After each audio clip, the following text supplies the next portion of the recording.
आज मैं अपनी कहानी उन लोगों के लिए सुनाने जा रहा हूं जिन्होंने जिंदगी में कभी असफलता को नहीं देखा था, लेकिन किसी घटना के कारण जब उनका सामना फेलियर वक्त से होता है तो वो टेंशन में कोई सॉल्यूशन नहीं ढूंढ पाते यार, और अपने आप को डिप्रेशन के हवाले कर देते हैं। दोस्तों, डिप्रेशन किसी भी प्रॉब्लम का कभी कोई सॉल्यूशन नहीं हो सकता यार, और ये बात मुझे भी तब पता चली जब मैं अपना कॉलेज का फर्स्ट ईयर का एग्जाम भी क्लियर नहीं कर पाया था।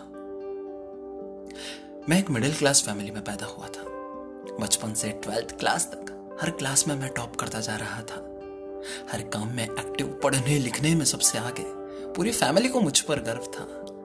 फैमिली को तो लगता था कि जब मैं बड़ा हो जाऊंगा तो कुछ कमाल करूंगा, फैमिली में सबकी लाइफ बदल जाएगी, बस खुशियां ही खुशियां घर में होगी।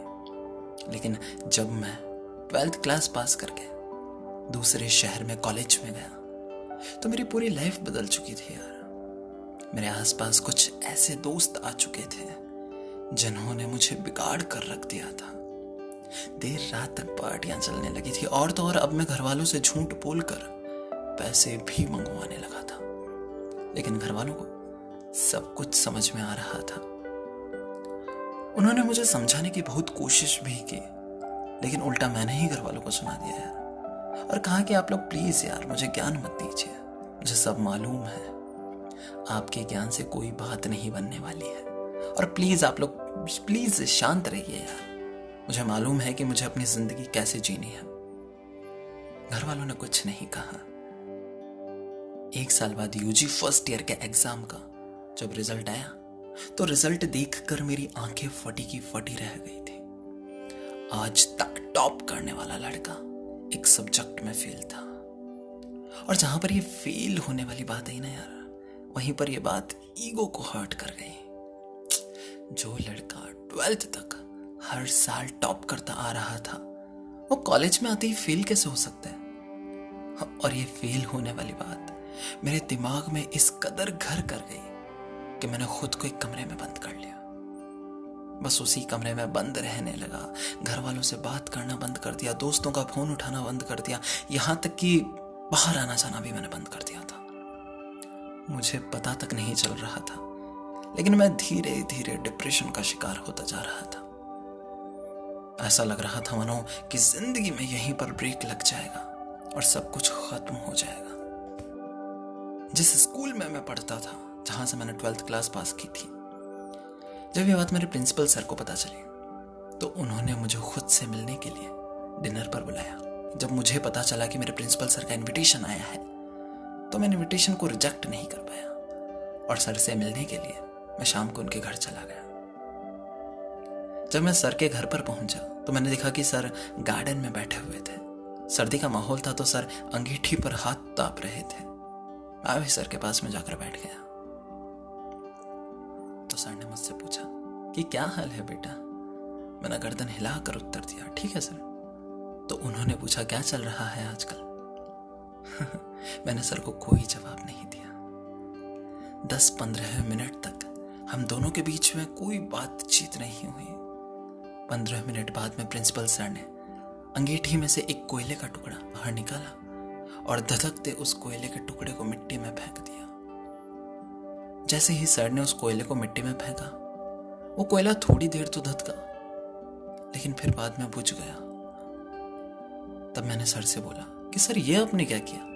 एक कोयले का टुकड़ा जो अंदर अंगीठी में जल रहा था, धधक रहा था, हमें गर्मी दे रहा था, आपने उसको बाहर मिट्टी में फेंक कर बर्बाद कर दिया। तब प्रिंसिपल सर ने कहा कि बर्बाद कहाँ कर दिया बेटा, कौन सी बड़ी बात हुई, वापस से अभी उसको ठीक कर देते हैं।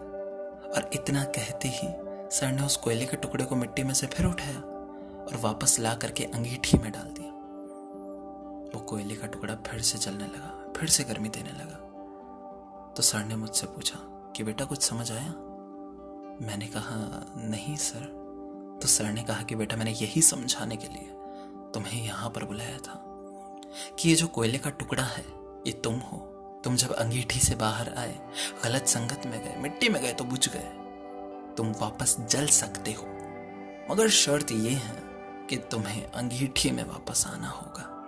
अपनी लाइफ स्टाइल बदलनी होगी, अपने दोस्त बदलने होंगे। बस इतनी सी बात यहां समझाने के लिए तुम्हें बुलाना चाहता था।